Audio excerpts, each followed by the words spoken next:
ஓம் முருகா சரணம். வாழ்க வளமுடன். வெற்றிவேல் முருகனுக்கு அரோகரா.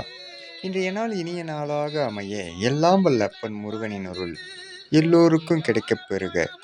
நாம் வாழும் வாழ்க்கையில் பிறப்பு என்பது ஆசைகளின் வெளிப்பாட்டு நிலை. அதேபோல் இறப்பு என்பது வாழ்நாளில் முடிவு. இதற்கு இடைப்பட்ட காலம்தான் நாம் வாழும் வாழ்க்கை என்று பிரபஞ்சம் வகுத்து வைத்த கோட்பாடு. இதில் ஒரு ரகசியம் அடங்கி உள்ளது. இங்கு வாழ்பவர்கள் எந்த ஆசை அதிகமாக உள்ளதோ அந்த ஆசையை நிறைவேற்றவே இங்கு அவர் பிறப்பு எடுத்திருக்கிறார் என்று சொல்லப்படுகின்றன. நாம் ஒவ்வொருவரையும் எளிதாக கண்டுபிடித்து விடலாம். அவர் போன பிறவில் எந்த ஆசையுடன் வாழ்நாளை முடித்தார் என்று. அப்பன் முருகன் அருளால் சகலமும் பெற்று வளமுடன் நலமுடன் வாழ்க. ஓம் முருகா சரணம். முருகனி மக ரவி முருகன்.